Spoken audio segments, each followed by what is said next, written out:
Hey, welcome back to another episode of It's a Football Thing with the special edition of It's a Chelsea Thing.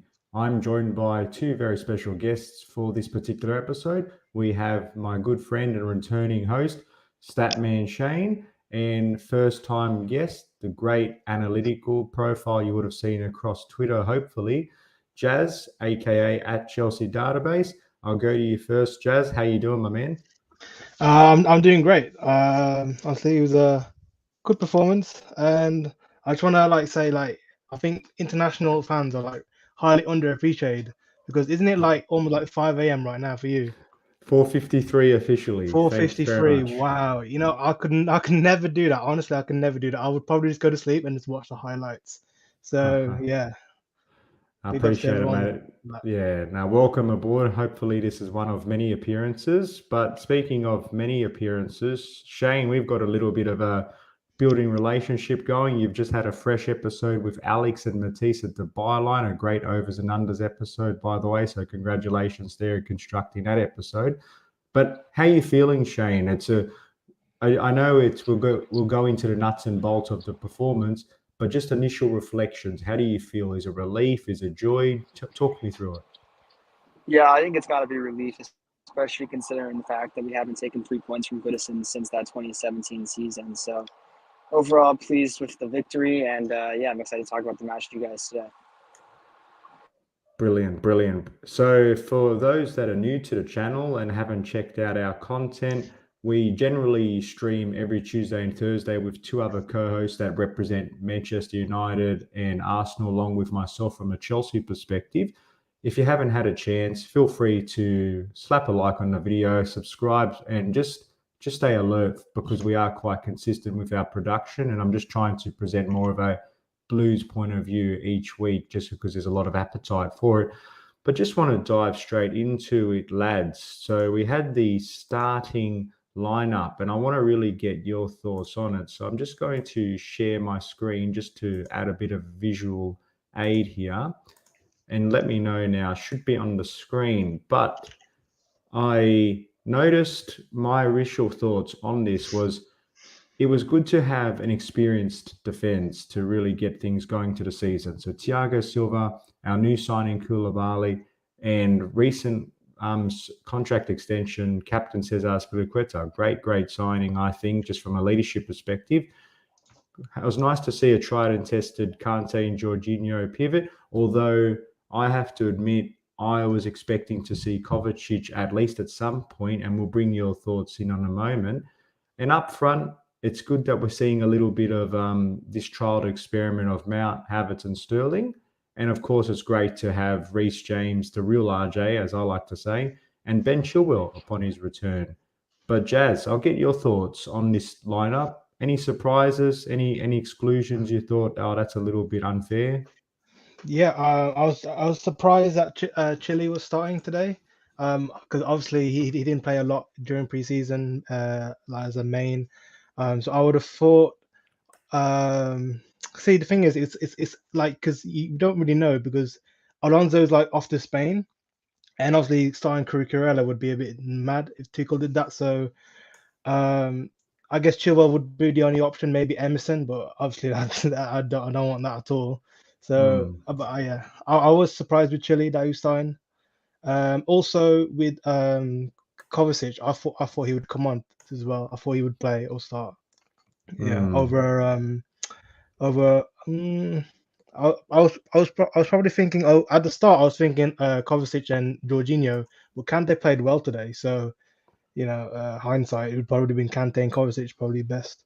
It's really hard, isn't it, to get that midfield combination correct for the opponent. And I know, Shane, you and I spoke about this recently with CFC Central about our predictions for this game. And correct me if I'm wrong, but I think we're all on the same page, at least for having a Kovacic-Jorginho combo, at least to begin, and then bring in Kante as part of his injury management concerns.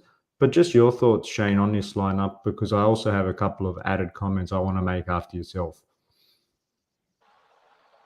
Yeah, I think that, seeing that Chilwell back is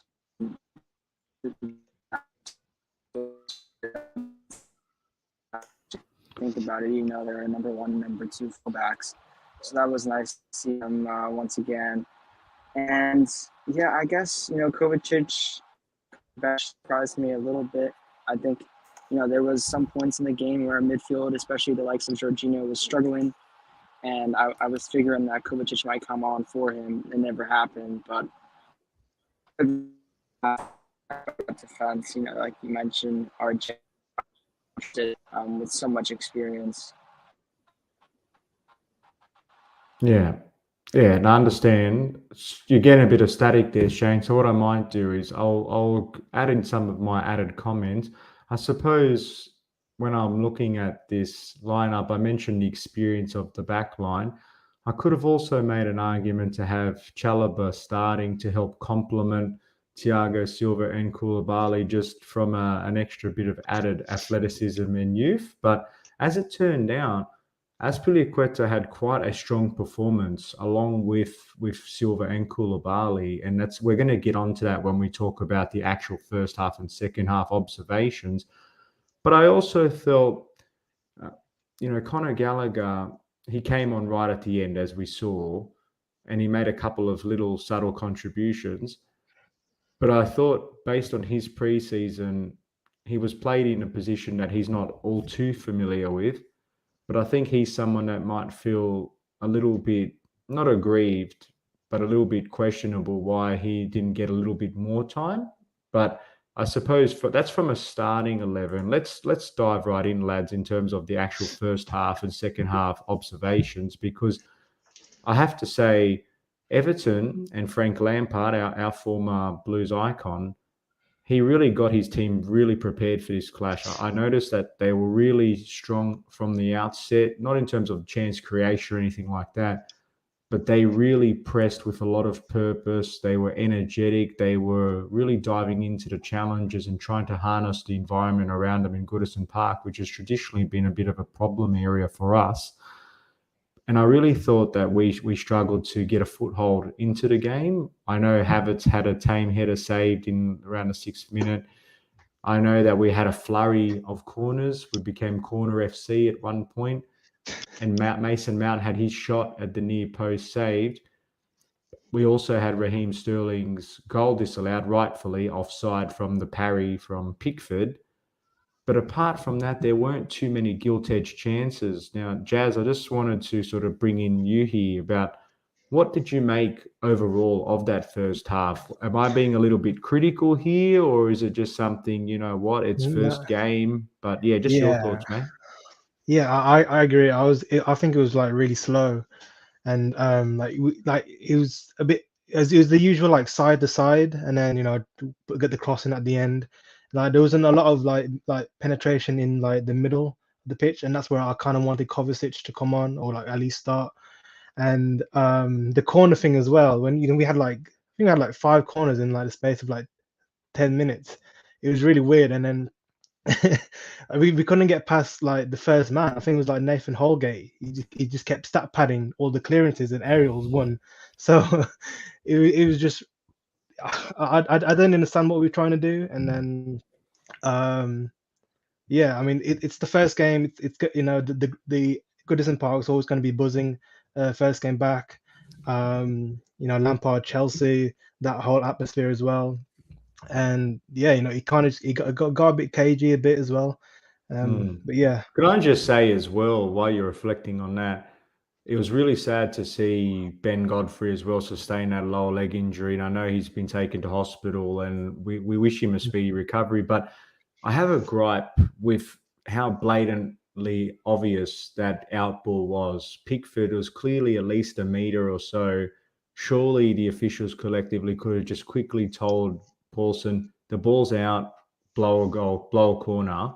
Instead, that extended bit of play went on, and as a result, Godfrey now has got a really serious injury that it looks like. So it's just one of those things where we have all of this technology, everybody's meant to be integrated and talking to each other, but something so blatantly obvious that we could all see, and everybody was on Twitter commenting on it, yet the officials that are paid to do this aren't quick enough to react. And as a result, somebody has got injured. And now Frank Lampard, his team's already has has issues with their troops now face another one from a very preventable injury. So I just wanted to jump in there because that really grinded my gears.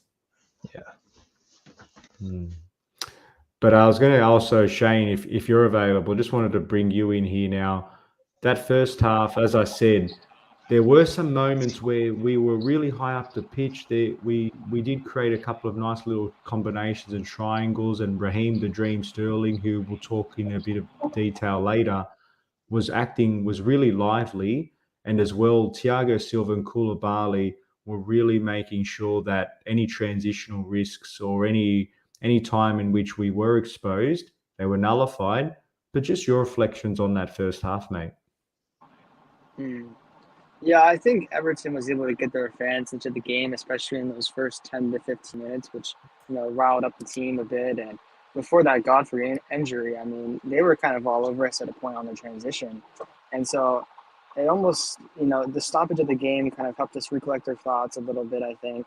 And like Database was saying, it was very funny when we had all those corners in succession appeared and couldn't, succeed on at least one of them. I think at the end of the game, we had to have had something like 10 plus corners, which is just nuts. But yeah, Sterling was our only goal threat. I think, especially in the first half, Havertz and Mount were nowhere to be seen. We couldn't get Mason into that game, which was sad because we all know what he can do when he has the ball at his feet.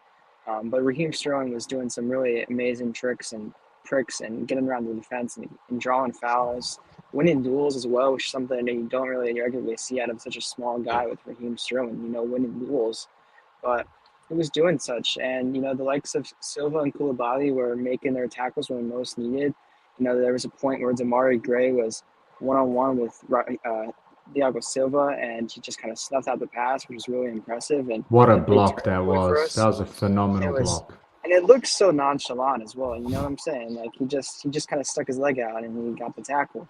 But yeah, some big defensive plays as well. And I think that Reece James kind of got going at the end of that first half as well. And then I'm sure we're going to talk about this soon, but what a ball from Koulibaly into Chilwell into the box. Kind of reminds you of a Rudiger like play when he's running into the opposition's area and it's the defenders that once again cause the penalty and Jorginho puts it into the back of the net. But yeah, it was a slow start, but after the injury we got into the game, and I think that Sterling was able to kind of carry us on his shoulders. Yeah, no, absolutely. One thing I did notice is, apart from Sterling being able to drift left and right and connect between Mason and Kai, who unfortunately Kai was quite an anonymous figure throughout this game, and I was expecting a little bit better from him because he's had quite a slow preseason, and we all remember the infamous battle he had with Mina last time round. But unfortunately, this was a game where he failed yet again to really inject himself positively, or at least consistently. But it's just some food for thought for Tuchel and how he approaches Kai, because as I said the other day, I don't really know what Kai Havertz is just yet. So I still feel he's finding his feet. It's his third year now. We do have expectations based on his ceiling and potential, but being balanced and trying to be objective, we do need to start seeing a little bit more. It is the first game of the actual season, but we are seeing a trend now where we're getting shades of good, but a lot of shades of going missing. So we really need to address that, and hopefully sooner rather than later. But just in terms of the new signings as a bit of a theme for discussion, and we'll talk about man in a match and all that stuff a little bit later. We all know how effective Sterling was, and the commentators were waxing lyrical about him. But again, I've just been really quietly impressed with how seamless the transition Koulibaly has made since he's joined. Like, not only some of his crunching tackles, but some of the strategic fouls he was doing, the recovery pace, the anticipation. He looks like someone that hasn't skipped a beat and belongs in the Premier League. He did go down in the second half and had some cramps, etc. And that's probably just getting up to speed with the pace of things. But I love the fact how he's hit the ground running and just really started to make a name for himself. So I thought that was a really good thing. And he made himself present as well throughout the whole second half to work together with Thiago Silva. So I feel between Silva and Koulibaly, they are going to make such an important contribution to keeping that back line resolved. And Mendy as well. I just want to call out him. He made a couple of decent saves in that first half, which hopefully helps restore his confidence.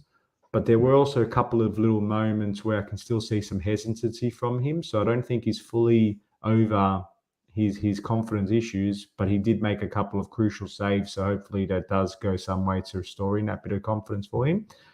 Then we got to the end of the first half. Like you said, Shane, Chilwell, who had a pretty quiet game, I have to say, to be honest, but he was working his way back into it. And it is understandable that he's working his way back up to speed. He drew a nice penalty, a very silly challenge, I must say, because Everton had done enough, in my opinion, to at least go into the break on level pegging.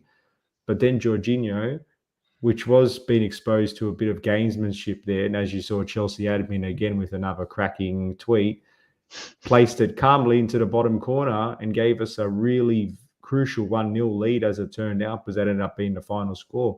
Just any thoughts on the penalty situation? I'll go to you first, Jazz. As in like how the penalty, like if it should have been a penalty or that? Yeah, well, both any disputing the penalty, but as well as the Yeah. execution and any of the gamesmanship around it. Yeah, I mean, I think it was a clear penalty. It was like straight, no Agreed. VAR needed. Typical Jorginho penalty. There was some mind games going on. I think it was the Yeremina or something trying to talk to Jorginho, trying to give him some Correct. mind games, and obviously Jorginho's cool as a cucumber. Mind games going on. So yeah, he's able to execute that perfectly. Yeah, it was great. It was great. Great penalty. It's good for Jorginho to get off the board with an early penalty as well. Like, that's a bit of a subplot to say that you never know when your next penalty is going to come. So it's nice to have it already in the bank for him for the next time we do. So that was a nice positive point. But yeah, and that was interesting. So just shifting towards the second half, and I noticed, because I was taking some notes down, that I have to say we started off pretty positively for the first few minutes of that second half, and I saw Reece James deliver a really, really nice cross that just evaded Kai Havertz there in the middle of the box. But then I noticed something quite interesting tactically when Koulibaly advanced very far forward and tried to get himself involved in the attack. That's the moment, once we lost the ball, Silva was exposed one-on-one to Gray in that situation. And you might recall Thiago Silva was trying to call Mendy to come out, but because of Mendy's starting position, he found himself in a pretty vulnerable position. But fortunately, he used all of his experience and nous to be able to successfully block the shot to go out for a corner. In another situation against a better team, against a better attacker, it could have been a real problem for us. So I just thought, these are the kinds of things Tuchel and the coaching staff will pick up, because, again, better quality opposition, better quality individual, that becomes a good chance into a goal. What did you think about that, Shane, in terms of some of those transitional issues that you saw? Yeah, well, real quick, Jorginho, just a quick note on Jorginho before I move on. Past 5 opening day fixtures.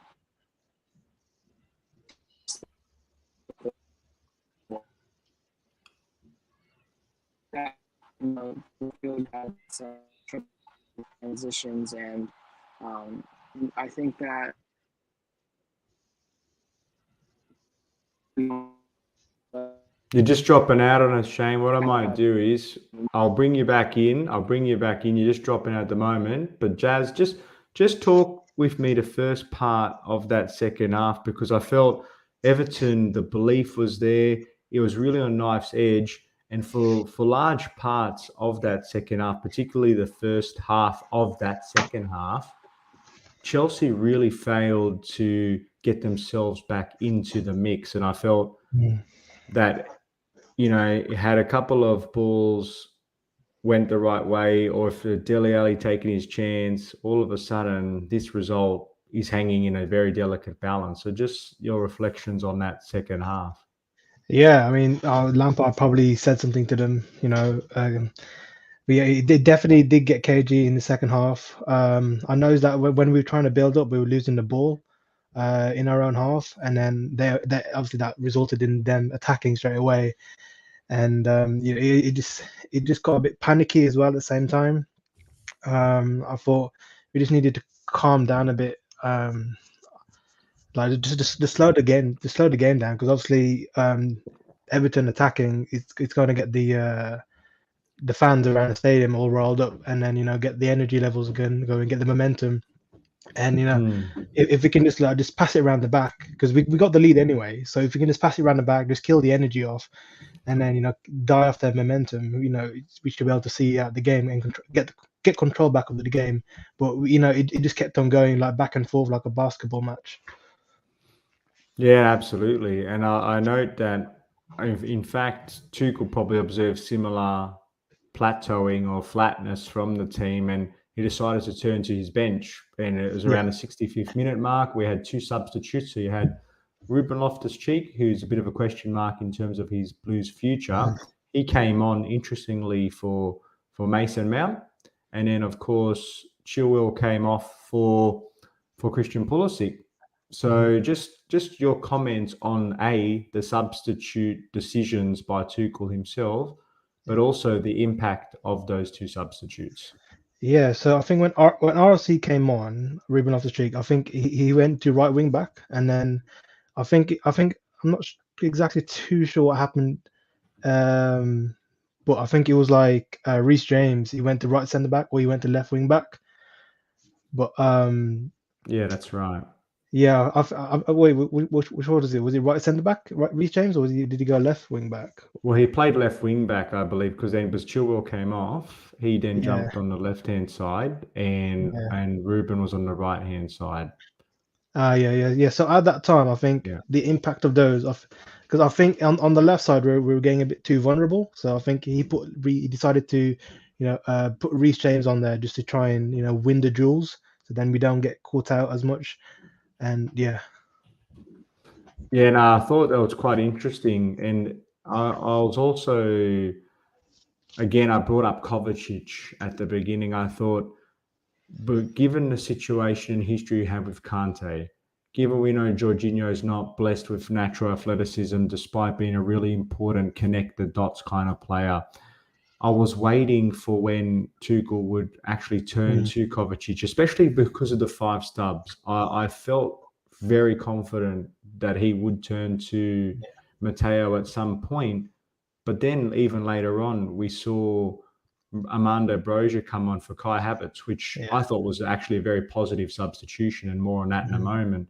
But then as well to see Cookerella come on and make his debut. And I know you've done some analysis on them. And for those that are joining the channel, again, if it's your first time, please feel free to subscribe and like the video and play it back later on. We try to do this after each game, but also meet twice a week to talk about all things Premier League.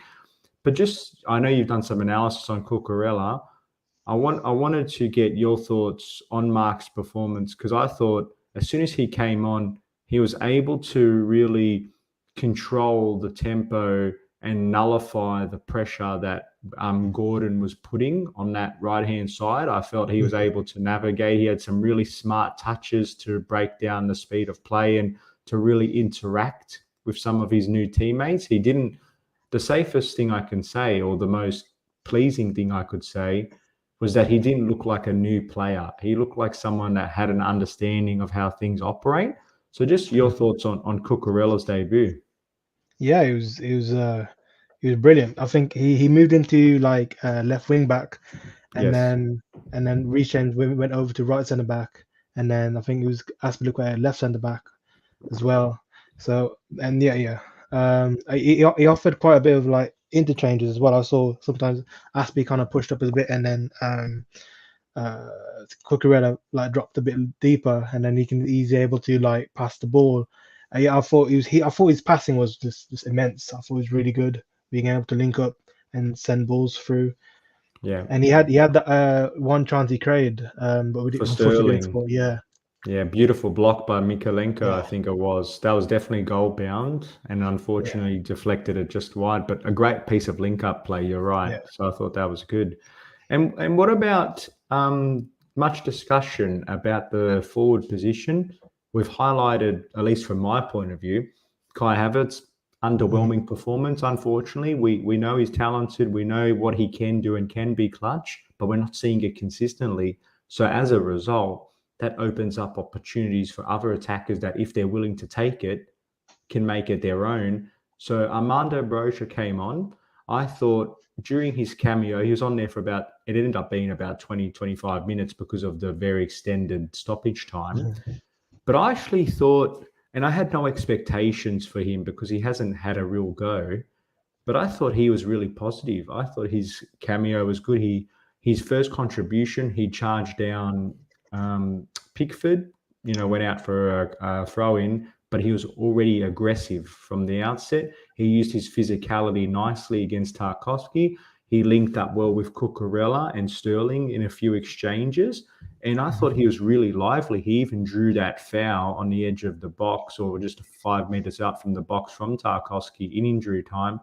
And I think Tuchel will look back on that and say, Armando, that was a really positive display, and hopefully he gets a few more minutes next game. What did you make of Bra's performance? Am I being a little bit too complimentary, or do you think that he did play well? Yeah, I mean, yeah, for the minutes he got, I think it was an alright performance. Obviously, I think personally for me, it wasn't a lot to stand out. I think he did play well. I don't think he'll start against, or I don't think he'll make a cameo against Tottenham though. I think, but I don't know. I don't know. Sorry to interrupt, but yeah, at the moment, I'm just not very confident with our other attacking options. I know what yeah, you're saying based on Tottenham's a much better team, but because of the inconsistency of Kai, Timo, you don't know if he's going to be there. I'm not so sure, to be honest. But now go on. yeah. Our options in that like striker position is not very like good right now. Like firstly for me, I would want us to sign another attacker to help out with Sterling and maybe Mount as well. I think if it, I think throughout the season it's going to be 50-50 between Havertz and Broja, because I don't think Havertz should be like the main guy in the attack. Like, he's going to be. We all know that, but I feel like we should just give Broja more chances. I feel like we can play a bit better with his like physicality, especially against like low blocks or against like stronger defenders like we had here with Yeremina. So and Havertz was just getting bullied all the times, and I feel like we do need like a Broja there. Yeah, no, I agree with you. And to be honest with you, because of Kai's positional versatility, I'm not fully convinced that he's a natural out-and-out number 9. I know he can play there because he does have a strong technique. He can finish. He's tall. He's good aerially. But I still have question marks whether or not does he suit more naturally to drop back a little bit? Should he play more on the fringes on the right-hand side? So there's a bit of a care, more a right attacking mid, but someone that's able to drift in centrally. So I think him personally, he might be competing with the likes of a Mason, with the likes of a Sterling, and not necessarily be the focal point where someone like a Broa, I think he would be. So it's going to be interesting. We've got a few weeks left in the window, and we'll touch on transfers at the back end of the segment. But I agree with you, mate, that I think a forward signing would be essential just to boost up that competition that's currently there. But just in terms of even Christian Pulisic, I wanted to highlight, he came on. And thanks to those who have joined the stream. By the way, I'm joined by Jazz here. Check out his content. Does plenty of analysis on Chelsea at Chelsea Database on Twitter. So make sure to check him out there. Please consider subscribing if you haven't, because we'd like to talk about all things Chelsea and Premier League. So thanks for joining. But just Christian Pulisic, he come on midway through the second half. I felt like he made a couple of good dribbling runs, and I felt you saw a bit of the best of both of him, or the best of both sides of him, I should say, because you saw some good runs that he made, but then there were times in which he also turned over the ball, didn't make the best decision. The highlight I'd probably call out was when he put a lot of pressure on Pickford to draw the Yeah. foul.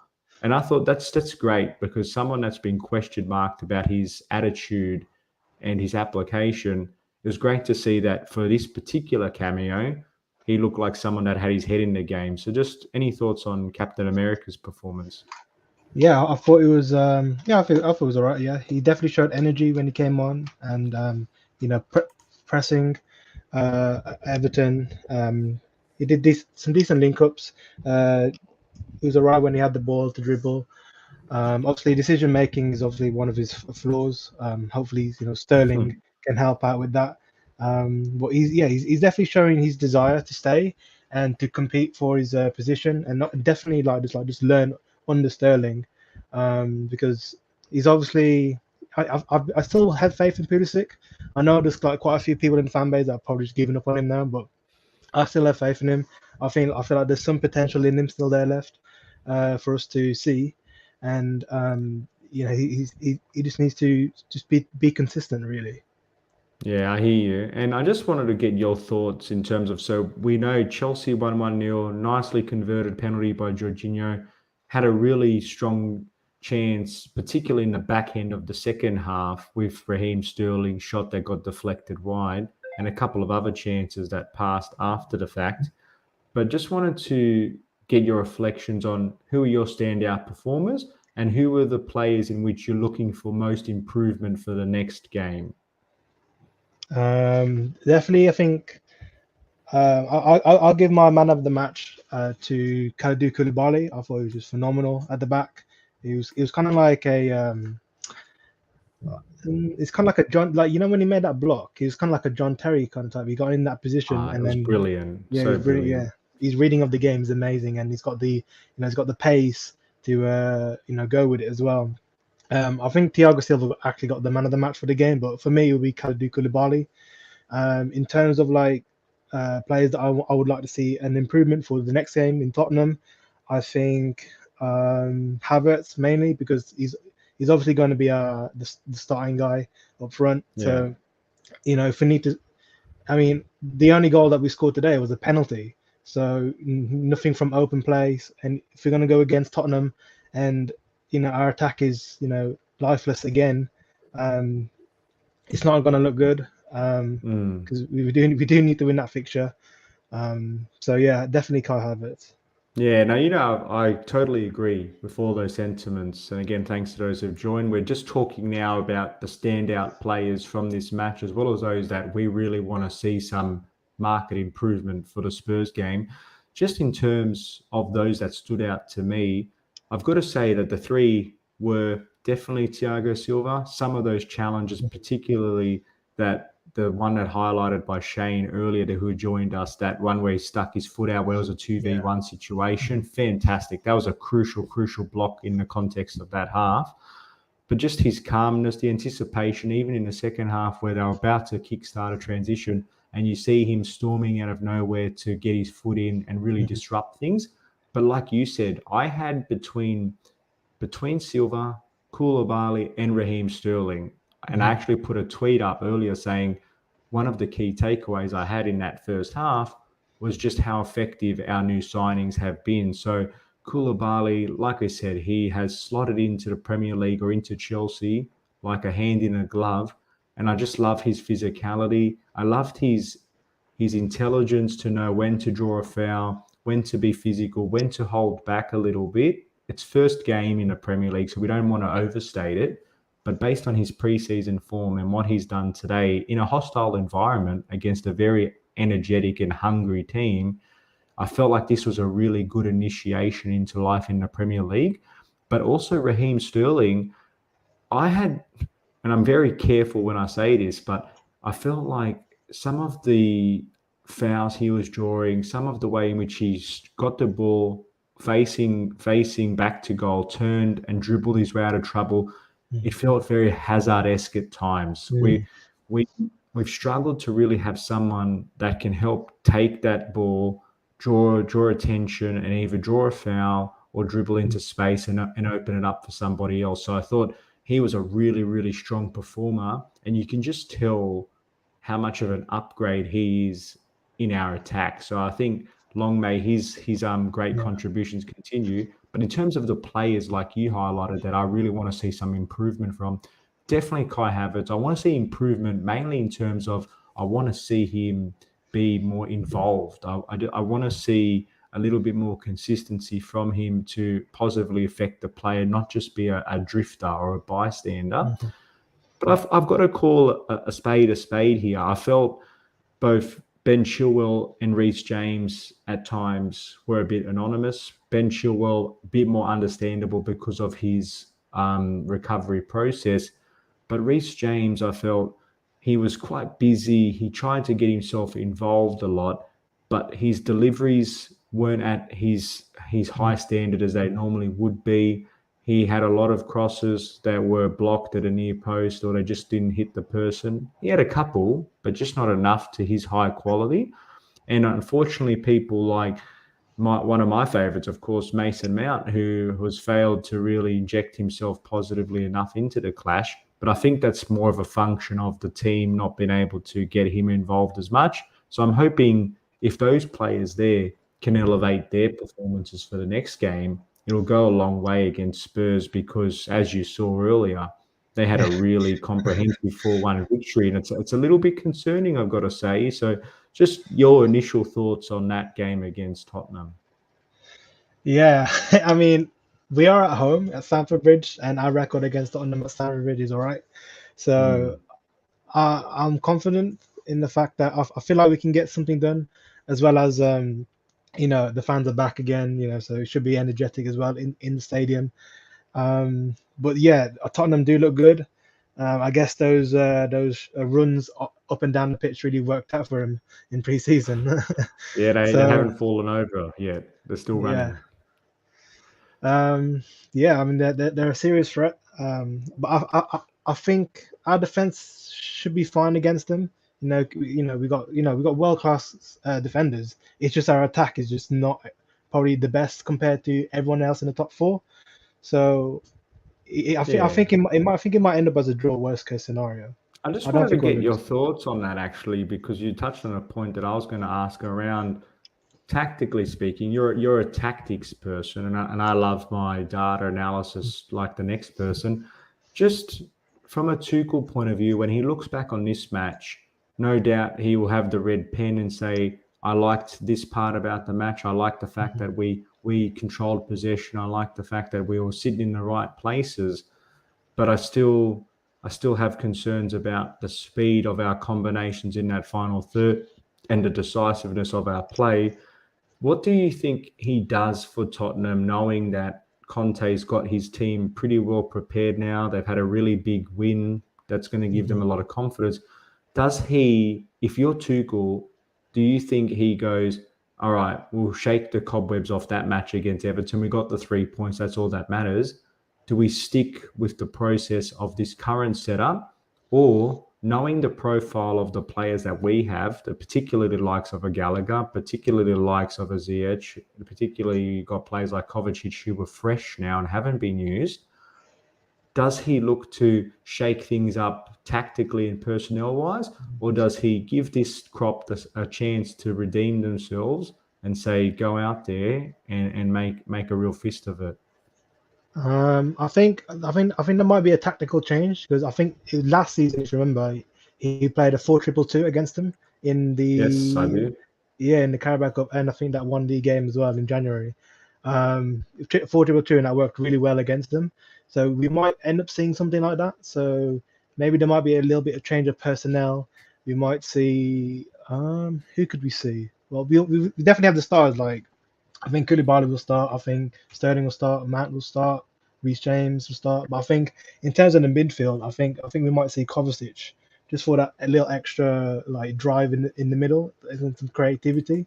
Because Agreed. that's what we lack, especially in this game as well. We might. I'm not sure who would start between Chilwell or Cucurella though.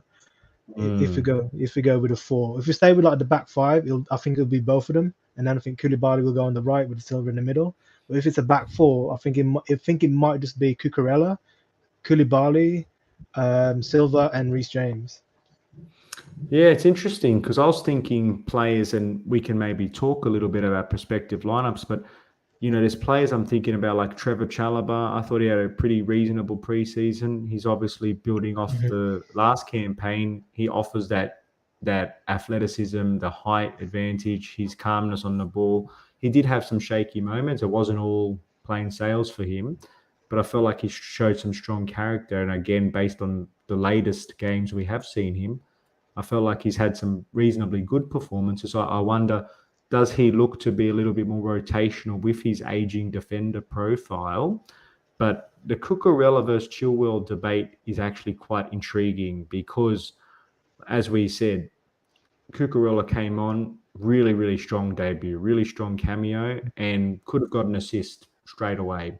Chilwell did get an assist by his penalty, but his performance overall was, it was mixed. And as we said, we Mhm. acknowledge it's part of the recovery process. So it's great to have that competition, but some big decisions need to be made from Thomas Tuchel. Who's the right choice from the outset against Tottenham, especially that aggressive nature that they're going to play, especially the spaces. You got the likes of Kulusevski, Son, Kane up front. There's a very dangerous attack. So it's going to be quite interesting to see how we navigate it. Just in terms of getting a prospective lineup as it stands, and assuming that we don't make any new signings, which we'll finish up on, how would you prepare for the Spurs game, both tactically and your lineup? Um, I think, yeah, like I think it's more about like just try and get everyone up to fit because Tottenham are going to Mm, be a lot more physically ready than us. They've shown that, and we've shown that we're not obviously not playing to full intensity like we were. Um, so we have like I think it's like a week. We have a week to do it. I think we can get up there. In terms of like tactical in the lineup, if we do go for the 4-2-2 like he did last season against them, um, I think Cucurella does start, and I say that because what I saw a tactical analysis from Ryan Gunness yeah, on Twitter, and Tuchel always likes to like build up in like a 3-2 or a 2-3, and if yeah, to we're in the create back the four, overlap. That's right. in the back four, like because because we're starting with Reece, um, Reece is always going to fly up forward, right? And then if we had Chill at the same time, he's because he likes to fly forward as well. Then we just have two centre backs, and we know that Silva doesn't actually have the legs to properly cover like the flanks. So by having Cucurella there, he can kind of like sit back a little bit, so it's like a free, and then Reece James can go a bit more forward. And then we have obviously like the 4-2-2, you have the two, so then it's basically like a 3-2, like a base Yeah, to build up with. So yeah, something like that. yeah, that's interesting. And I'm as someone who's a midfield connoisseur, just because I've played that position. My favorite player has played that position, of course, with Super Frank. I'm fascinated, really, really fascinated to see just how Tuchel does approach this match, knowing obviously Conte's system. He's had a couple of duels against him. He's going to obviously be very desperate to want to get one back over us. Mhm. Big win for them.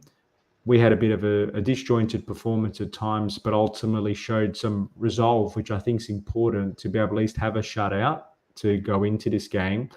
But I think it's fair to say, especially because Everton didn't even have a recognised striker, essentially, it's going to be up against one of the league's best, if not one of the Europe's best. And then you've got some really dangerous people on the flanks. The test is going to be far greater to see just how up to speed we are. I think the fitness point is a bit underrated because, as Tuchel said during preseason, we didn't think we're quite ready as things stand at the moment. I know that Tuchel has come out with his post match comments, and he did say it was maybe not the most exciting Premier League game. 7 minutes of extra time in the first half, 10 minutes in the second half tells a story. Lots of interruptions as no team could find a rhythm. But then he went on to say, we struggled with the moments, to feel the moments, for the change of speed and switch of play. We didn't maybe want to take the risk in the final 25 metres. We didn't have enough movement on the ball in the second half, and that didn't create enough ball losses. The ball was stuck between the halves. It's important to build confidence, belief, and atmosphere, be open for criticism, to improve and be happy with the things we did well. So some interesting comments, and I think we're largely on the same page where we said we dominate the ball, we dominate possession, we get to that final third, and there's too much static nature. With Tottenham, bringing it back to the Spurs game, I do feel they are going to be a little bit more strategic and pragmatic and wait and invite us, similar to what happened this morning, but not as aggressive up the front, but try to trap us and really try to expose us on the counter with the speed that they've got. So that's why I'm hoping, regardless of who we pick, I just hope whoever is picked, they are the ones that are going to be able to offer us the necessary speed and dynamism to be able to make sure that not only are our passing fluid, but during transition, we're able to show that recovery that we need. Because as we said before, there were a couple of times where against a better attacking based team, we did have some exposed 2v1 and 1v1 situations where the outcome could have been very, very different. So I'm very fascinated to see what happens there. But just now, some final reflections now. Looking ahead, so off the field for a moment, player-wise, Cucurella's come on board, great debut. Koulibaly's come in, full debut in the Premier League, fantastic. And of course, Raheem Sterling, his first full debut for Chelsea. All ticks, 3 ticks. So that's the really overarching theme. But some new additions, like you said earlier, Jazz, you'd like to see a forward player. But do you think a forward player now is the priority, or do you look at someone like a Wes Fofana, for example, or a Frankie de Jong in a midfield situation?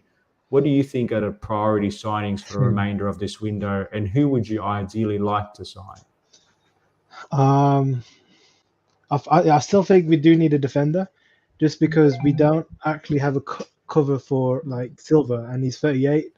So I would assume that the cover for Silva would be like Koulibaly, but then that puts like the Koulibaly position, like who's going to play that? Will it be Chalobah? Will it be, I don't know if Malang Sarr is even staying, but I don't want him.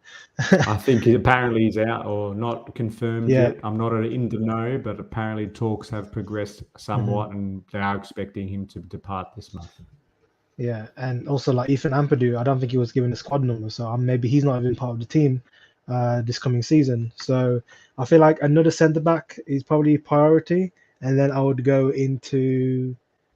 I think it's centre back. Then I think I would have attack, because we have quite a few midfielders with like Conor Gallagher, Kante, Kovacic, Jorginho, Loftus-Cheek could play there as well.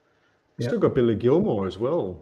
That's another one that hasn't. I do think he will go on loan, and just quietly, I really hope he does, because we all know about the Norwich disaster, and it's not necessarily as a result of him, but as unfortunately reality was, it wasn't the most productive of seasons, but putting an optimist spin on it, at least hopefully it's a character building experience for him to know what it's like to be in the trenches. So hopefully he does go out, maybe to Everton, maybe to somewhere where you're going to get some guaranteed minutes.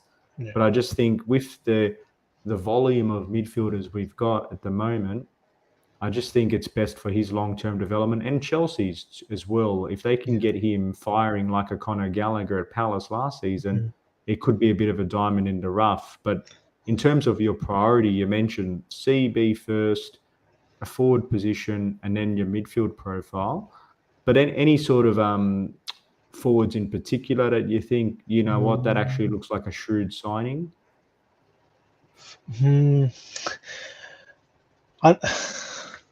A lot of people are going to hate me for this, but I actually don't mind Ronaldo coming in. Oh, that's it. Time to go, everybody. No, I understand. But go on, explain your reason. Yeah, it's because, well, first and foremost, he does score goals. I know that he doesn't press, and he's not as like fluid that he doesn't allow us to become fluid in our link-up play. But if he was to come off the bench, he might not like being on the bench, but I mean, it might come down to Ronaldo. Does he rather stay at Europa League or come to a Champions League club and just be on the bench? So I can definitely see him benefiting us in terms of that. He can come off the bench, score a goal to win us a game, because I'm not truly confident in Kai Havertz and Amanda Broja for the full season, and we have to compete in all fronts. Definitely we can't miss out on top four. We can't afford on that.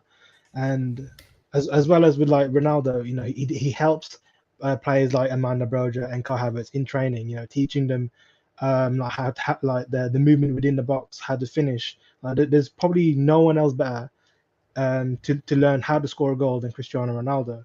So and it'll just help us long term in terms of like developing Kai and Broja. It's kind of like a short term stopgap. Yeah, I understand. The logic is Yeah. perfectly valid. And just for those that are new to the channel, we do have 2 shows a week where I'm joined by 2 other co-hosts, one that represents Arsenal, Scott, and Robbie, who represents Manchester United. And we often speak about what is the future for Cristiano Ronaldo. And both Rob and Scott are of the view, he would make a good acquisition for Chelsea because of the finishing component and the leadership attributes. And I said, yeah, that totally makes a lot of sense. But my sort of counter argument is what you highlighted, the weak point being he can't be relied upon to be a consistent presser because of his aging profile. But depending on how the situation unfolds, I tend to agree with you. I don't want to just stay with Kai Havertz and Armando Broja as our recognised forward options, especially because it looks like Timo Werner is going to go on loan, which I think is a good move for him because I like Timo Werner in terms of his personality, his character, and the attitude he's shown to never be a quitter. But I just think it's a square peg round hole and it's not quite working out for him. So I hope he does go and thrive somewhere else. But for us, we do need someone that can be relied upon. Do you look at players though like that he has worked with previously, like Aubameyang? Because that's been someone that they've spoken about. What are your thoughts about that? Is that just a bit of a smokescreen, or do you think there's a lot of actual reality in that? Aubame- I'm not a fan of that one. I can't I can't lie.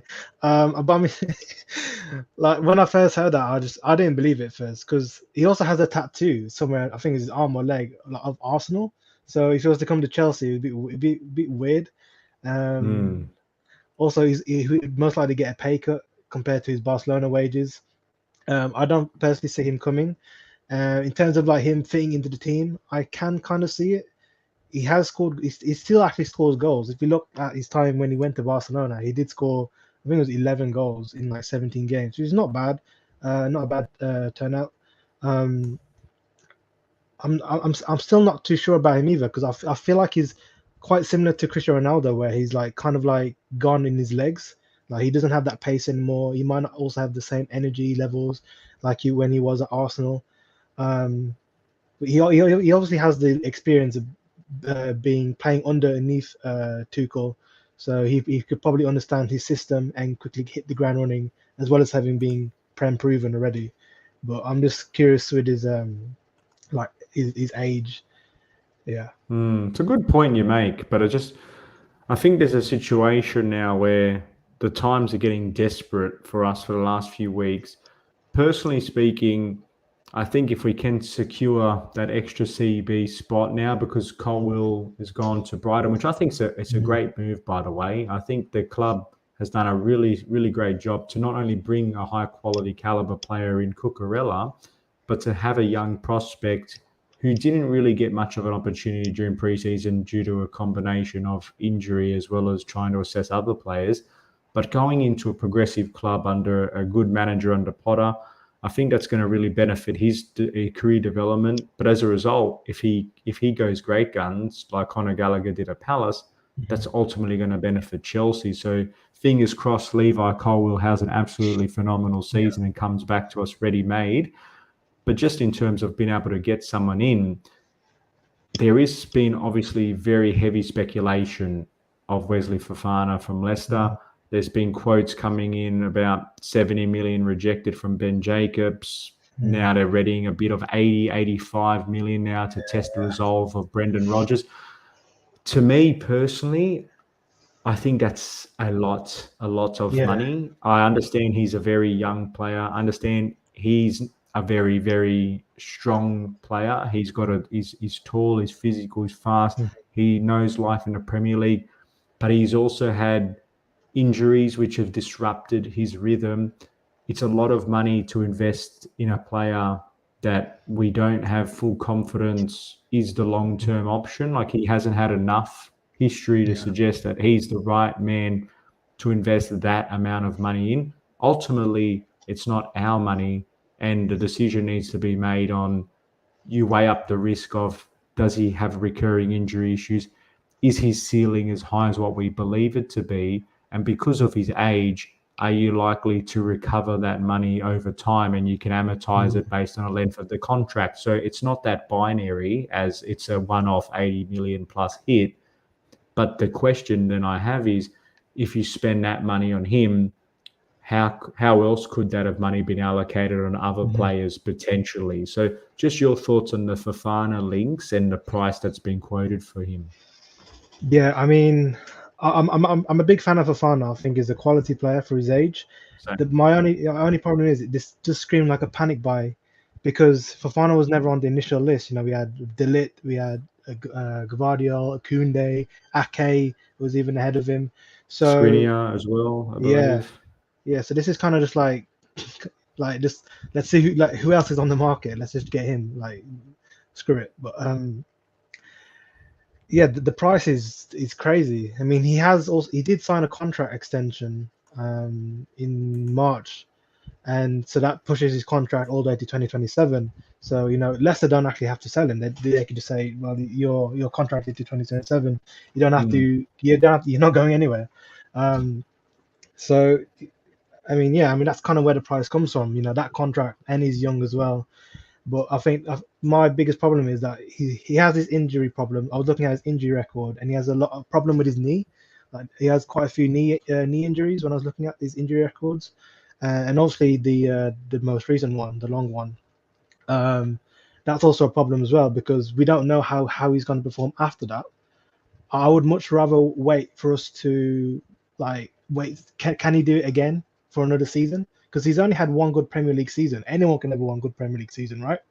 So if he can do it, it was a strong one, but you're right. Yeah. There's a longevity question there. Yeah. So if he can do it again like this season at Leicester, then 100% get him next summer. I guess we'll just have to keep Ampadu in as that centre back cover, and then maybe just play Aspie as the main or Chalobah as the main. Yeah. Well, that's a good point. You actually touched on a couple of good sentiments, and I was listening to the Byline Alex's podcast, and they're talking about the Fofana thing, and obviously Alex is a very big proponent for Fofana. You'll see his active tweets on it, and it's he likes him. Why not promote it? So, but he makes an interesting point that you touched on of the first choice selections, and I understand the logic here, because say there's 5 first choice centre backs based on the profile of what you want, etc. Just because the point that's been made is just because Fofana wasn't in that initial list doesn't necessarily mean it wasn't someone they didn't really want. The reason why maybe he wasn't in that list is because they thought maybe the contract situation and the price was just not realistic, whereas the initial list was more realistic. So it's an interesting argument. I'm not saying that's definitive, because we don't know, because obviously those in the inner circle will tell you whether or not he is genuinely a first choice tier selection. But I can understand that rationale, that they thought, why waste our attention on somebody we're realistically not going to be able to get? So, okay, fine. Also, just breaking news, I saw Thomas Tuchel confirm Marcus Alonso was excluded from the squad because he is looking to leave. So he goes, that is the case in relation to Alonso. He tries to leave, and we agreed to this switch, and that's why it would have not made sense to have him on the pitch today. It's the right thing to do. So that then just backs up that argument of, now we've got Cookerella in, we've got Azpilicueta signed the extension so he can play on the left-hand side. So just that whole bolstering of that defensive reinforcement remains applicable. But just in terms of, Fofana, it's going to be fascinating to see if we do go back with the 80+ mil, and are there any, performance-related bonuses, etc., etc. But then pivoting over to our friends over in Spain, the friends that seem to spend money when they might not have much of it. Yeah. Azpilicueta was on their hit list. couldn't get him. We said, no, we're going to keep our captain for another couple of seasons unless you pay top dollar. Alonso now, he might not be. But then there's been rumours of them not being able to register their new signings. Yeah. And there's one player in particular that looks to be heavily courted, but I understand wants to stay there. FDJ, Frankie de Jong. Manchester United have been following him. They've been shadowing him just like Herrera did with Hazard all those years ago. But unfortunately, he doesn't want to join Man United, it seems, at this stage. But Frankie de Jong strangely wants to be paid his wages. That's a ludicrous proposition. He wants to get paid his full wages. Barcelona are in a financial difficult position, but that's opened up the door for Chelsea to make a bit of a swoop. What do you think about Frankie de Jong, and do you think he'd be a material improvement to what we currently have? Yeah, he's a proper quality player. I think there's not many like young footballers that come around like him. I think like to me he's kind of like a more mobile, better Jorginho. Maybe some J5 fans will probably hate me for saying that, but We just I lost think 100 subscribers. Thanks very much. Just kidding. yeah, I think it's quality, but I think if the problem is the financial situation, like his wages, his deferred wages. I think it's like 16, 17 million that Barcelona owe him, and if they can't register players, they most likely won't be able to pay him his wages. So if we do go in for him, then we have to pay his deferred wages to cover it up. So I wouldn't mind it with Chelsea, but I don't think it's a priority at the moment. Yeah, totally understandable. Look, there's a few more weeks left in the window. As I said recently to our guests, CFC Central and Shane recently, and Shane was on earlier, make sure you check out both Jazz here at Chelsea Database and Statman Shane on Twitter to find all of their great Chelsea analysis. But as I was saying to both Shane and Sam last week, the transfer window ordinarily I find frustrating when it stays open during the season because I find it to be disruptive. I would prefer it to be shut and open as the seasons are not taking place, just so you've got a bit of clarity, so there's not too many movements. But given Chelsea's particular circumstances with the sanctions, the new ownership getting up to speed, having this extra month, we've already activated it with Cookerella, having this extra few week buffer can be so crucial in terms of where we end up finishing the season, not just from a first team point of view, but from a strengthening and a depth perspective. Because as you know, last season, we started off brilliantly, got a key injury to Chilwell, then Reece James in and out, Kante in and out. As Sam said, we had so many injuries last season because we didn't have like-for-like replacements from a depth point of view. We just simply weren't able to navigate it as seamlessly as a City or a Liverpool. So Todd Bowley and the new board, during this next few weeks, it's going to be interesting to see how much injection they make now, or they wait to play it out into January, into the next season, and just to see whether or not they take a bit of a risky approach and just try to see, do they currently have enough quality and quantity, or do they really invest heavily now and hit the ground running? So personally speaking, I know some people say it's a little bit financially irresponsible, but I think try to avoid the test cases of your Arsenals, like your Manchester Uniteds, where you don't want to become that club that's in a transition period and says, don't worry, we're going to steadily claw our way back. You want to avoid that risk, attack it aggressively, and make sure you consolidate your spot in those top 3, top 4 spots. Just any final reflections on that before we look to wrap things up? Yeah, so like we don't have a director of football, and I feel like that's like really important. And I feel like yeah. And I think if we could just sign a centre back, and then we don't actually have to go for the attack or the midfield, and then at January or in the summer we have our sporting director, and he'll be able to identify and help us out by the right attackers / midfielders that can fit into the system, and then they don't become a flop. Because if you've seen all our past history of attackers, they've all been underwhelming. We've got a record signing of Lukaku. He's now gone on loan. Werner is probably on his way out. Ziyech maybe is on his way out. So we need a director of football that can really help us identify the right players, so then we're not making the same mistakes over and over again. Yeah, absolutely. I think the director of football, like United with getting the manager signing, that's almost more important than the players. I think for us, not having a director of football has really disrupted the preseason and distracted Thomas Tuchel to an extent, because while it's great that he has an active voice in the players he wants, ideally it's a very big stretch of one person's time and resources to have to think tactically, have to manage your current set of players, as well as having to assess new potential incomings. Like, ultimately, time is finite, and he just can't work 24/7 and expected to be effective in all compartments. So having a director of football is a massive hole we need to fill. But equally, in terms of getting the right players from a director of football, I don't mind the club if they take their time, do their due diligence, and get the right director of football. But there's no point just getting someone in the door to say, start shaping our transfer profile and strategy, but they're ultimately the wrong person. So you want to get that person right, and hopefully someone like an Edwards coming in, etc. So for now, I think we're doing a pretty good job to manage that bit of disruption during this transfer transition period, I should say.